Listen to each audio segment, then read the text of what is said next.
تو دینی نعمتوں کو دیکھ کے بھی ڈرتے ہیں کہ یہ کہیں اللہ کی طرف سے ڈھیل تو نہیں ہے. حضرت مولانا الیاس رحمۃ اللہ علیہ جو تبلیغی جماعت کے بانیوں میں سے تھے, ان کے دل میں بڑی فکر تھی کہ جب انگریز نے بر صغیر پر قبضہ کر لیا تو بہت دیہاتوں میں ارتداد پھیل گیا, مرتد ہونا شروع ہو گئے لوگ. یہ بہت فکر میں رہتے تھے کہ یہ مسلمانوں کو ہو کیا رہا ہے. کلمہ لفظ کلمے کا لفظ پڑھنا نہیں جانتے تھے, یعنی اتنی جہالت پھیل رہی تھی. مدارس ختم کر دیے تھے انگریز نے, سارے تباہ و برباد کر دیا تھا مدرسوں کو.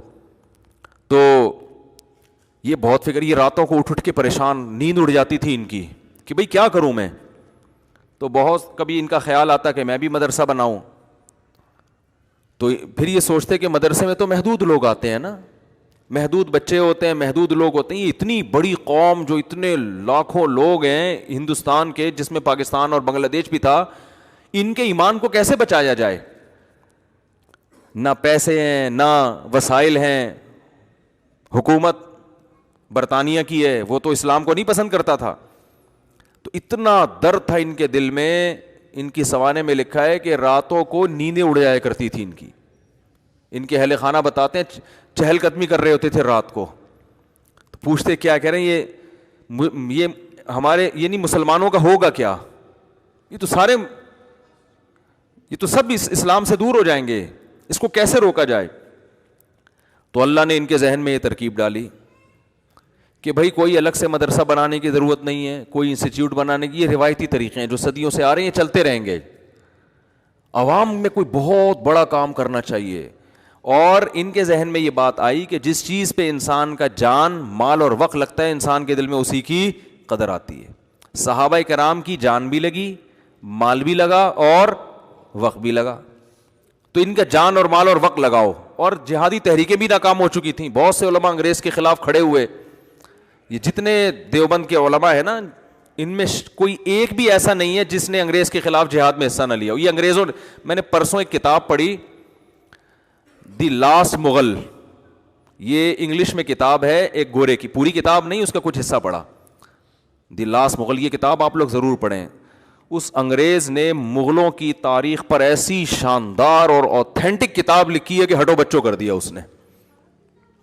کیونکہ اس نے جب کوئی واقعات بیان کیے نا مغل حکومت کے خاتمے کے, تو اس واقعات میں اس نے اس زمانے کے اخباروں کے ٹکڑے بھی پیش کیے ہیں, ان کی تصویریں لے لے کے. یعنی کتنی ایک مستند کتاب لکھی نا اس نے. اس کتاب میں ایک بات لکھی ہے, وہ میں نے اسکرین شاٹ بھی لیا ہوا ہے اس کا اپنے موبائل میں, کبھی موقع ملا تو آپ کو دکھاؤں گا انشاءاللہ. کہ انگریز جب بر صغیر میں آیا تو جو مسلمان حکمران تھے نا, جو مغل بادشاہوں کے جو شہزادے اور شعراء, یہ لوگ پوری رات مشاعرہ کرتے, اور جب فجر کی اذان ہوتی تو یہ سونے کے لیے جا رہے ہوتے تھے. رات بھر کیا چل رہا ہوتا تھا ان کا, یہ فیوچر کی پلاننگ ہو رہی تھی ان کی. رات بھر شعر و شاعری کے پروگرام چلتے. مرزا غالب بھی تشریف فرما ہوتے اس میں, ساری رات شاعری چلتی. اور حکمران صبح سونے کے لیے کہاں جا رہے ہوتے, پھر شہزادے اور یہ جتنے بڑے لوگ ہیں نا, یہ سب سونے کے لیے جا رہے ہوتے تھے. اور انگریز صبح 4 بجے اذان سے پہلے اٹھ کے ایکسرسائز کر رہا ہوتا تھا. نہیں آ رہی بات, میرا خیال ہے. اب آپ مجھے بتاؤ, ایک قوم ساری رات شاعری سنتی ہو, یا پب جی کھیلتی ہو, یا ڈرامے دیکھتی ہو. اب ڈرامے آ گئے, پب جی آ گیا, اب شاعری ختم ہو گئی. شاعری میں تو پھر بھی فائدہ تھا, کم از کم اردو ادب میں تو مہارت ہوتی نا. پب جی میں تو وہ بھی فائدہ نہیں ہے, وہ بھی نہیں ہے. تو ایک قوم جو رات 4 5 6 بجے سو رہی ہو, اور دوسری قوم جو 4 بجے اٹھ کے ورزش کر رہی ہو, تو فیوچر کس کے ہاتھ میں آئے گا بتاؤ؟ جو رات بھر شاعری سن کے, ڈرامے دیکھ کے, فلمیں دیکھ کے, پب جی کھیل کے سونے والی قوم ہے, یا وہ جو صبح 4 بجے اٹھ کے اپنے دن کا آغاز شروع انگریز یہ کر رہا تھا. اور خدا کا قانون ہے, جو محنت کرتا ہے اللہ اسے عطا فرماتے ہیں. بغیر محنت کے نہیں ملتا. اگر بغیر محنت کے ملتا نا تو نبی صلی اللہ علیہ وسلم بدر میں تھوڑی آ کے لڑتے. اپنے صحابہ کو یہ تھوڑی کہتے کہ قوت اختیار کرو اور اپنے جسموں کو مضبوط بناؤ, یہ تھوڑی کہتے. آج ہمارے ہاں دیندار لوگ چاہتے ہیں کہ ہم نیک بن کے سارا پروٹوکول حاصل کر لیں. تو صرف نیک بننا کافی نہیں ہے, بلکہ نیک بننے کا حصہ ہے. میں ابھی دوبارہ خانقاہ انشاءاللہ کروا رہا ہوں. ابھی آپ پہلے میں نے ایک ڈیجیٹل خانقاہ 3 دن کی بنائی تھی نا, میں نے ایک 3 دن کی خانقاہ بنائی تھی. ایک تو یہ میں لاؤڈ اسپیکر سے بہت تنگ آیا ہوا ہوں یار, اس کو میں اوپر کرنا پڑتا ہے, نیچے گر جاتا ہے تو آواز ہی نہیں آتی, اوپر کرو تو پھر یہ نیچے چلا جاتا ہے. سارا بیان میرا اسی میں لگ رہا ہے. اس کو سیٹنگ کر لو یار. وہ کدھر چلے گئے؟ ہاں پتہ نہیں کہاں چلے گئے رفیع بھائی. تو اب میں یوں کرتا ہوں تو یہ پھر نیچے چلا جاتا ہے, نیچے جاتا تو آواز ختم ہو جاتی ہے, پھر اوپر لے کر آؤ تو پورا بیان زیادہ دماغ ادھر کے بجائے جو ہے نا, بولنے کے بجائے سارا اسی میں لگا ہوا ہے. اچھا اب دیکھو, تو ڈیجیٹل خانقاہ ایک تو خانقاہ ہوتی ہے جو بزرگوں کی خانقاہ ہوتی ہے, اس میں لوگ بڑے بنتے ہیں, اس میں کوئی شبہ نہیں ہے. لیکن میں یہ ایک چیز دیکھ رہا ہوں کہ اس وقت مسلمانوں کا ایک بہت بڑا المیہ ہے پوستی پن. پوستی پن سمجھتے ہیں؟ بولو نا. جو دینداروں میں بھی ہول سیل کے حساب سے سستی, کاہلی, کوئی پلاننگ نہیں, پڑے ہوئے ہیں تو پڑے ہوئے ہیں, پولیس بھی نہیں آ کے ان کو اٹھا پا رہی ہے, سو رہے ہیں تو سو رہے ہیں, نماز کے لیے آ رہے ہوں گے ایسے خرامہ جیسے کسی نے دھکے دے کے نا گھر سے چترول لگا کے نکالا ہے. نہ چلنا جانتے ہیں, نہ بیٹھا ہوا ادھر ٹیڑھا میڑا, ادھر سے پتہ نہیں سیدھا بیٹھا ہی نہیں جاتا. ہمارے حضرت مفتی رشید احمد صاحب کے سامنے کوئی آ کے ٹیڑھا بیٹھتا تھا نا, اس کو کہتے کمر سیدھی کر کے بیٹھو, ایسے ڈانٹتے تھے اس کو کہ کیوں یوں کر کے کیوں بیٹھے ہوئے ہوتے ہیں نا لوگ, طرح بیٹھے ہوئے ہیں. حضرت فرمایا کمر سیدھی کرو. ایک دفعہ تو ایک صاحب کمر یوں جھکا کے بیٹھے ہوئے, نے فرمایا کہ تھوڑا سا سیدھے کریں کمر نا. وہ سیدھی ہوئی تو فرمایا کہ میں آج تو اچھا بھلا قد ہے آپ کا, میں سمجھ رہا تھا آپ ٹھگنے آدمی ہیں. ایک ہمارے جاننے والے بہت چھوٹے قد کے, اللہ تعالیٰ ان کو دنیا اور آخرت کی بھلائیاں دے, کسی کا مذاق مقصد نہیں ہے, وہ خود اپنا ایک دلچسپ واقعہ سنا رہے تھے. بہت چھوٹا قد ہے نا, جیسے بعض لوگ ہوتے ہیں نا بہت چھوٹے قد کے. تو ہم نے ان سے کہا یار آپ کا اتنا چھوٹا قد ہے, داڑھی ماشاءاللہ ان کی پوری. تو ہم نے کہا کوئی آپ کی زندگی میں دلچسپ واقعہ؟ انہوں نے کہا بہت واقعات ہیں. تو انہوں نے اپنا واقعہ سنایا. کہنے لگے کہ ایک دفعہ میں پاسپورٹ کی لائن میں کھڑا ہوا تھا, وہ مجھے پاسپورٹ دے ہی نہیں رہا نا, میں کھڑا ہوا ہوں, پچھلے والے گزرا, مجھے دے نہیں رہا. تو میں چیخا, میں نے کہا بھائی میرا نمبر کب آئے گا؟ اس نے کہا کھڑا تو ہو پہلے, بیٹھا ہوا کیوں ہے؟ میں نے کہا بھائی میں ٹوٹل یہی ہوں, تو میں کھڑا وہی ہوں. تو وہ خود اپنے واقعات سناتے تھے, امید ہے انشاءاللہ ناراض نہیں ہوں گے وہ. تو خیر کیا کہہ رہا تھا میں؟ ہاں سست. تو میں نے 3 دن کی نا خانقاہ, اس خانقاہ میں یہ تھا ان کمبخت مریدوں کو بھگاؤ. کیا کرو؟ جو دیگیں کھا کے مستنڈے ہو رہے ہیں نا موٹے موٹے. اب تبلیغ میں بھی جو بڑے اکابر ہیں, بزرگ ہیں, ان کے ساتھ کوئی وقت لگائے تو پھر تو ٹائٹ ہے. کوئی ہم جیسوں کے ساتھ ہی وقت لگا لے تو وہ اور سست ہو جاتا ہے. حقیقت بتا رہا ہوں آپ. تبلیغ میں 3 باتیں سکھائی جاتی ہیں, کم کھانا, کم سونا اور کم باتیں کرنا. اور اب پتہ ہے کیا, یعنی میں اپنے جیسے لالائقوں کی بات کر رہا ہوں, کام کھانا, کام سونا اور کام باتیں کرنا. تو اور سست, ہر جگہ سستی ہے. گورنمنٹ کے اداروں میں صرف ایک فورسز کے ادارے ایسے ہوتے ہیں جہاں سستی کو وہ پنپنے نہیں دے. ان کا 7 بجے کا مطلب 7 بجے ہوتا ہے, 6 بجے کا مطلب 6 بجے ہوتا ہے, ٹھیک ہے نا. صرف ایک فورسز ہماری ایسی رہ گئی ہیں جن میں, اور وہ اگر سستی کا شکار ہو تو پھر تو پورا تو بارڈر ہی غیر محفوظ ہو جائے گا نا. بھائی پتہ چلا کہ جی ابے نندن آیا ہے وہاں سے, اور یہاں پائلٹ کو کہا جا بھائی اس کو دیکھ یار, پائلٹ کہہ رہا ہے اچھا ابھی جا رہا ہوں یار, ابھی ذرا یار. جیسے گورنمنٹ کے اداروں میں ہوتا ہے, اگر پائلٹ یوں شروع کر دے بھائی ابے نندن آیا ہوا ہے, وہ تو اب پہنچ گیا بارڈر کراس کر کے. اب یہاں ایئر فورس آرڈر کر رہی ہے پائلٹ کو. ابھی نندن کے مقابلے میں جو پائلٹ گئے تھے پتہ نہیں کیا نام ہے ان کا, عدنان صدیقی صاحب. تو وہ عدنان صدیقی کو گورنمنٹ آرڈر کرے گا بھی جاؤ. عدنان صدیقی کہہ رہا ہے اچھا بھائی جا رہے ہیں ابھی یار, جا رہے ہیں, اتنی جلدی کیا ہے کہ پاگل ہو گئے, کوئی ایٹم بم لے کے آ رہا ہے کیا؟ جہاز ہی لا رہا ہے نا. ہماری یہ باتیں ہوتی ہیں نا کہ جہاز لایا ہے نا, کوئی ایٹم بم تو نہیں لے کر آیا, کوئی پوری فوج تھوڑی ہے, ایک بندہ آ رہا ہے آرام سے جا رہے ہیں. ابھی وہ مسئلہ ہے, ابھی سانس آئی ہوئی ہیں, تھوڑا سا ان کو ڈیل کرنے دو, ٹھیک ہے نا. تو یہ تو شکر ہے فورسز میں یہ سستی نہیں ہے, ان کو وہ طبیعت سے دھو دیتے ہیں 2 سال. ہمارے اپنے 1-2 رشتہ دار گئے نا آرمی میں, تو وہ میری والدہ, میرے ماموں گئے تھے آرمی میں, تو میری والدہ بتاتی ہیں جب میں ان سے ملنے جاتی تو موٹے موٹے آنسو سے رو رہے ہوتے تھے وہ, اور وہ چاہتے تھے کوئی گیس ملنے کے لیے آیا کرے, تھوڑی دیر کی فرصت مل جاتی ہے اس بہانے. تو ٹھیک ہے خرابیاں بھی ہیں لیکن ایکٹیو ہو جاتا ہے انسان. میرے والد صاحب چونکہ نیوی میں تھے تو 63 سال کی عمر میں بھی ہم دیکھتے تھے صبح 4 بجے اٹھ کے ایکسرسائز کر رہے ہوتے تھے. وہ اپنا ایک ان کا معمول تھا, وہ پورا سستی تھی نہیں ان میں. تو سستی ہم سب کا ایک المیہ ہے. بات کریں گے تو ایسے منمناتے ہوئے آدمی کا پتہ نہیں چلا, بھائی تو پورے الفاظ تو طبیعت سے نکال لے, زبان سے تو خود ہی کھائے جا رہے اپنے الفاظ. ہے لوگ آتے ہیں نا, بول تو تجوید کے ساتھ, ایک ایک لفظ واضح ہو, لیکن سستی بولنے میں, فون پہ بات کر رہے ہوتے ہیں, آواز ہی نہیں آ رہی ہوتی, بھائی تھوڑا زور سے بول لو یار. تو یہ ہمارا بہت بڑا مسئلہ ہے جس سے ہم اجتماعی سطح پہ تباہ ہو رہے ہیں. اور سست آدمی دیندار نہیں ہو, دینداری کا گیٹ اپ بنا سکتا ہے, داڑھی بڑی ہو سکتی ہے سستی میں کہ کاٹنے کا ٹائم ہی نہیں ملا اس کو, صحیح ہے نا. تو گیٹ اپ تو بن سکتا ہے لیکن دیندار نہیں بن سکتا. یہ میرا ٹاپک نہیں ہے, جلدی سے بات سمیٹ کے میں جو اپنے اصل ٹاپک کی طرف آتا ہوں. تو ہم نے خانقاہ 3 دن کی کروائی تھی, شیخ صاحب بھی اس میں دوڑے تھے, میں شیخ تھا, میں پیر و مرشد تھا. تو میں نے 3 دن جو ہے نا, ہم نے کنٹری کلب میں بلایا سب کو, کنٹری کلب تھا, پتہ نہیں کون سا کلب تھا, نام یاد نہیں مجھے. ان سے پیسے لیے اسی کے کہ اصلاح کے لیے روکڑا خرچ کرو اپنا. کیا خرچ کرو؟ روکڑا. فری پھوکڑ کا لنگر نہیں ملے گا یہاں پہ تمہیں, روکڑا خرچ کرو, تمہارے خرچے پہ ہم تمہیں ہوٹل میں کرایہ لے کے, حالانکہ ہم کر سکتے تھے, ہمارے پاس ذرائع وسائل ہو جاتے ہیں الحمدللہ, لیکن ہم نے کہا نہیں, فری پھوکٹ والی اصلاح یہ اصلاح ہوتی نہیں ہے. اس میں تو آ جائیں گے لوگ, چلو آدھا کراچی آ جائے گا یار, چلو بھاگ لیں گے 4 بجے, فری میں مل رہا ہے نا, تھوڑی آپ کے خرچے پہ آپ کی اصلاح ہوگی. تو اس میں پھر ان کو 4 بجے بھگاتا تھا.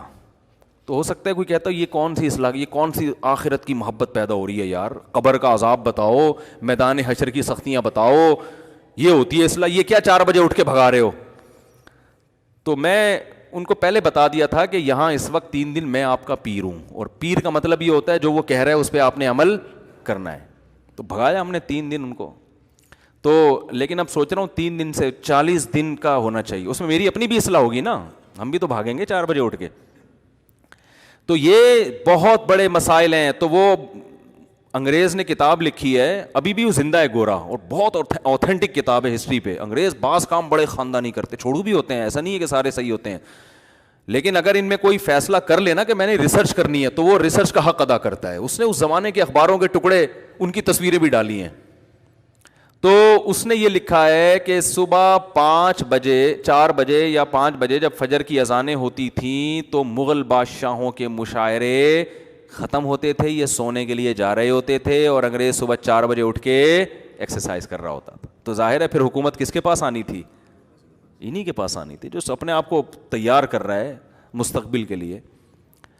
تو اس میں یہ لکھا ہے کہ انگریزوں کے خلاف جو لڑائیاں ہوئی ہیں نا, اس میں اس انگریز نے علماء دیوبند کے ایک ایک کے نام بیان کیے ہیں. ایک وہ گورا لکھ رہا ہے کہ یہ وہابی تھے اور یہ لڑے یہ لڑے یہ لڑے یہ لڑے. یہ میں اس لیے بتا رہا ہوں آپ کو کہ آج بہت سارے الٹے سیدھے الزامات علماء دیوبند پہ لگائے جاتے ہیں.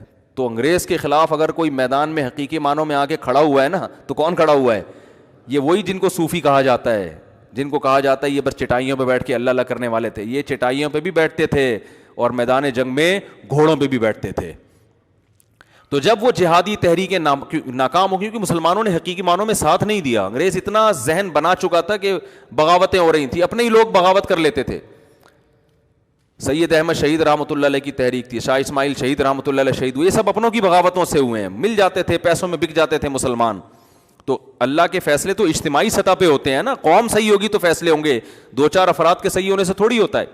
تو حضرت مولانا الیاس رحمۃ اللہ علیہ نے جب دیکھ لیا نا یہ سب کچھ کیا ہو گیا ہے, ناکام, تو اب ایک حل تو یہ کہ مسلمانوں کو ایسے ہی چھوڑ دو. کہ ایسے ہی نہیں چھوڑا جا سکتا.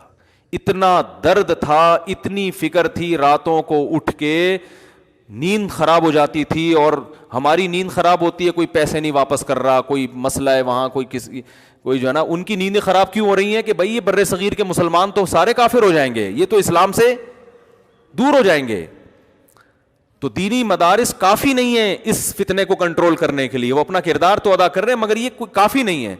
تو انہوں نے کیا کیا کہ لوگوں سے کہا, جا کے منتیں کی, دیہاتیوں کی, پاؤں پکڑے کہ بھائی کچھ وقت ماحول تبدیل کرو, اللہ کی راہ میں نکلو, کلمہ سیکھ لو, کچھ موٹی موٹی ایمان کی باتیں سیکھ لو. اور اس کا ایسی اللہ نے, چونکہ اخلاص بہت تھا, ایسی برکت دی ہے کہ توقعات سے زیادہ اللہ نے اس کام کو مقبولیت ادا کی. پھر وہ پیش گوئی کیا کرتے تھے کہ ایک دن آئے گا ہماری جماعتیں امریکہ جا رہی ہوں گی. لوگ ہنستے تھے کہ یہ کیسی باتیں کر رہے ہیں, امریکہ جائیں گی جماعتیں, جاپان جائیں گی جماعتیں, پوری دنیا میں ایک تہلکہ. اس وقت اگر تبلیغی اجتماع ایک ہی جگہ ہو جائے نا سب کا, ابھی تو مختلف ٹکڑوں میں ہے نا, تو حج کے بعد دنیا کا سب سے بڑا اجتماع ہے یہ. حالانکہ نہ کوئی انٹرٹینمنٹ ہے، نہ لنگر تقسیم ہو رہا ہے، کچھ ہو رہا ہے، نہ کوئی ایئر کنڈیشن روم ہے، مٹی میں دریوں پہ لوگ بیٹھے ہوئے اور وہ دریاں بھی اپنے گھر سے لے کر آ رہے ہیں. کمال ہو گیا بھائی. ابھی میں اجتماع میں گیا تھا نا، میں اجتماع میں گیا کراچی اجتماع میں، 2-4 بزرگ حضرات سے ملاقات، زیارت کی نیت سے گیا تھا. ہم تو چونکہ بزرگوں کو مانتے ہیں تو ہم سمجھتے ہیں کہ ان کی زیارت کرنے سے فائدہ ہوتا ہے. بہت سے لوگ بزرگ لیس ہو گئے ہیں، ٹھیک ہے نا، وہ کہتے ہیں سارے بزرگوں میں کیڑے نکال کے انہوں نے کوئی بزرگ بولو نا چھوڑا ہی نہیں. وہ بزرگ ایسے، اس نے یہ کہا، اس نے یہ لکھا، اس نے یہ لکھا، اس نے یہ کیا، تو بزرگی مارکیٹ سے ان کی کیا ہو گئے ہیں، شارٹ ہو گئے. ہم لوگ کیا الحمدللہ بزرگ ہوتے ہیں، الحمدللہ ہم بزرگوں کی. ہم کہتے ہیں کہ صحابی کو صحابی صرف علم کی بیس پر نہیں کہا جاتا، علم تو بعض تابعین کے پاس صحابہ سے زیادہ تھا. بعض صحابہ بعض تابعین کے حلقے میں بیٹھتے تھے علم حاصل کرنے کے لیے، لیکن مقام کس کا زیادہ ہے، صحابی کا. کیوں؟ نبی کی صحبت اٹھائی ہے. جو نبی کی صحبت سے ان کو فائدہ ہوا ہے نا، ایک مرتبہ بھی ایمان کی حالت میں نبی کے چہرے کی زیارت ہو گئی، اب بعد والا کوئی ان کی خاک کے برابر بھی نہیں ہو سکتا، اس لیے کہ پیغمبر کو دیکھا ہے بھائی، بس یہی بہت ہے. تو پیغمبر کا مطلب محمد ابن عبداللہ نہیں، پیغمبر کا مطلب رسول اللہ. آپ صلی اللہ علیہ وسلم کی 2 حیثیتیں ہیں. ایک حیثیت ہے کہ آپ عربی ہیں، قریشی ہیں، عبداللہ کے بیٹے ہیں، ابو طالب کے بھتیجے ہیں. ایک حیثیت تو آپ کی یہ ہے. اس حیثیت سے تو کوئی بھی کسی کو دیکھ لے بھائی، اس سے مقام تھوڑی ملتا ہے. ایک حیثیت یہ ہے کہ آپ اللہ کے کیا ہیں، رسول ہے، تمام پیغمبروں کے سردار ہیں. اس لیے اب آپ کی جب زیارت ہو رہی ہے تو صرف محمد ابن عبداللہ کی نہیں ہو رہی، بلکہ یہ سرور کائنات کی زیارت ہو رہی ہے. تو اس زیارت پر اللہ ایسا نوازتا ہے کہ اللہ کہتا ہے جس نے ان کو ایمان کی حالت میں دیکھ لیا، قیامت تک آنے والا کوئی محدث، کوئی فقیہ، کوئی مجتہد ان کی خاک کے برابر بھی نہیں ہو سکتا. امام مالک کا مشہور قول ہے نا، کسی نے کہا کہ عمر بن عبد العزیز نے اتنے ساری دین کی خدمات کی، ان کے زمانے میں حدیث زندہ ہوئی، فقہ زندہ ہوا، اور بنو امیہ کے جو مظالم تھے ان کا خاتمہ ہوا، اتنا کچھ ہو گیا، جبکہ حضرت معاویہ کے دور میں لڑائیاں بھی ہوئی ہیں. تو کیا عمر بن عبد العزیز حضرت معاویہ سے بڑھ کر ہیں؟ حضرت امام مالک کو اتنا غضب آیا، اور ان کے الفاظ کا مفہوم میں بیان کر رہا ہوں. انہوں نے فرمایا کہ معاویہ جس گھوڑے پر بیٹھ کر نبی کی معیت میں جہاد کیا کرتے تھے، عمر بن عبد العزیز اس گھوڑے کی اڑنے والی خاک کے برابر بھی نہیں ہے. تم حضرت معاویہ کے یہ تو دیکھ رہے ہو کہ اختلافات ہوئے ہیں، یہ نہیں دیکھ رہے کہ یہ وہ شخصیت ہیں جنہوں نے پیغمبر کے ساتھ گھوڑے پر بیٹھ کر اللہ کی راہ میں جہاد کیا ہے، لڑائی کی ہے. کتنی بڑی فضیلت. اور 2 فضیلتیں اور ہیں، ایک تو صحابی ہونے کی فضیلت ہے، ایک نبی کی معیت میں جہاد کی فضیلت. ایک اس سے بھی اہم ترین فضیلت یہ ہے کہ رسول اللہ صلی اللہ علیہ وسلم نے فرمایا، ابو داؤد کی حدیث ہے، ان احق الذی اکرم بہ الرجل ابنتہ او اختہ، سب سے زیادہ قابل احترام وہ شخص ہے. بلکہ یہ بھی نہیں فرمایا کہ سب سے زیادہ قابل احترام وہ شخص ہے جس کی بہن یا بیٹی تمہارے نکاح میں ہو، یہ الفاظ نہیں ہے. فرمایا کسی کا کہ اکرام کی بہت ساری وجوہات ہوتی ہیں. جب آپ کسی کو عزت دیتے ہیں تو بہت ساری وجوہات ہوتی ہیں. ایک وجہ یہ ہوتی ہے اس نے آپ کو قرضہ دیا تھا، ایک وجہ یہ ہوتی ہے کہ وہ جناب بہت اچھا ہے، صاحب علم ہے، بہت ساری وجوہات. فرمایا وہ وجہ جس کی وجہ سے کسی شخص کو بہت زیادہ عزت دی جائے گی وہ یہ ہے کہ اس کی بیٹی یا بہن آپ کے نکاح میں ہو. نہیں آ رہی بات؟ حضرت معاویہ کی بہن کس کے نکاح میں تھی؟ بولو نا یار، نبی صلی اللہ علیہ وسلم کے نکاح میں. اور ابو سفیان کی بیٹی تھی، وہ کس کے نکاح میں تھی؟ نبی صلی اللہ علیہ وسلم کے نکاح میں. تو ہمارے لیے آپ کسی کی بہن سے نکاح کر لو تو جب وہ سالہ آپ کے گھر آئے، جس کو سالہ کہا جاتا ہے اردو میں، ہندی میں، حالانکہ اس کے لیے برادر نسبتی کا لفظ ہونا چاہیے، بردر ان لا. یہ سالہ لفظ اچھا نہیں ہے، یہ گالی بن چکا ہے، کیونکہ یہ قابل احترام رشتہ ہے نا، کہتے ہیں سالہ، تو یہ کوئی بات ہے. اس لیے برادر نسبتی، وہ خود خوش ہو جائے گا، پھر ہوگا پھر بھی نہیں وہ خوش، یہ بتا دوں میں ہوگا پھر بھی نہیں خوش. تو پھر اس کو سالہ کہہ دینا کہ یار تمہیں تو کتنی بھی عزت دو تم خوش نہیں ہوتے، تم برادر نسبتی یا بردر ان لا کے بجائے تم سالہ ہی ٹھیک ہو. تمہیں کیا کہوں گا میں؟ تو پہلے اس کو ٹیسٹ کرو، ورنہ اصل لفظ اس کے لیے کیا ہے؟ بردر ان لا یا برادر نسبتی، فارسی میں کہہ لو یا انگلش میں کہہ لو. تو نبی صلی اللہ علیہ وسلم نے فرمایا سب سے زیادہ لائق احترام وہ ہے جس کی بیٹی یا بہن تمہارے نکاح میں، یعنی تم اس کو بہت عزت دو اس بیس پر کہ اس کی بہن تمہارے نکاح میں ہے. تو جب مجھے یہ حکم دیا جا رہا ہے کہ جس کی بہن یا بیٹی میرے نکاح میں میں اس کو عزت دوں، تو کیا نبی عزت نہیں دیں گے جو یہ ہمیں یہ نصیحت کر رہے ہیں بھائی؟ نبی عزت نہیں دیں گے ان کو جن کی بیٹی یا بہن نبی کے بولو نا نکاح میں ہو؟ اور نبی عزت دیں گے تو کیا ہم پر واجب نہیں ہے کہ ہم ان کو بہت زیادہ عزت دیں؟ اس لیے کہ ہمارے پیغمبر نے جس سے نکاح کیا، ہمارے پیغمبر نے جس سے نکاح کیا حضرت معاویہ کی وہ کیا تھی؟ ہمشیرہ تھیں. اور ابو سفیان کی وہ کیا تھی؟ بیٹی تھی. تو اہل بیت کے نام پہ دیکھو، اہل بیت سے محبت ہمارے ایمان کا جزو ہے، مگر جیسے عیسائیوں نے حضرت عیسیٰ کی محبت کے نام پہ اللہ کے حق کو کیا کر دیا؟ گھٹا دیا، کہ عیسیٰ کو اللہ کا بیٹا بنا دیا. بہت سے بدعتیوں نے، مشرکین نے محمد صلی اللہ علیہ وسلم سے عشق اور محبت کے نام پہ ان کو حاضر ناظر مشکل کشا بنا کر کس کا حق گرا دیا؟ اللہ کا حق گرا دیا. ایسے ہی میں سب کی بات نہیں کر رہا، بہت سے لوگ اہل بیت کا لیبل لگا کے ان لوگوں کا مقام گرا دیتے ہیں جن کو نبی صلی اللہ علیہ وسلم نے عزت اور مقام دیا. آپ کسی کو ایسا پروٹوکول نہ دیں کہ اس کے پروٹوکول میں دوسرے کی بے عزتی ہونا شروع ہو جائے. یہ جائز نہیں ہے، اسلام میں یہ غلو ہے، یہ افراط و تفریط ہے. ہم مانتے ہیں کہ حضرت علی کا مقام حضرت معاویہ سے بہت بہتر ہے، صرف تھوڑا نہیں بلکہ بہت زیادہ بہتر ہے، کیونکہ حضرت علی نبی کے خونی رشتہ بھی قریبی ہے اور پھر نبی کے داماد ہیں.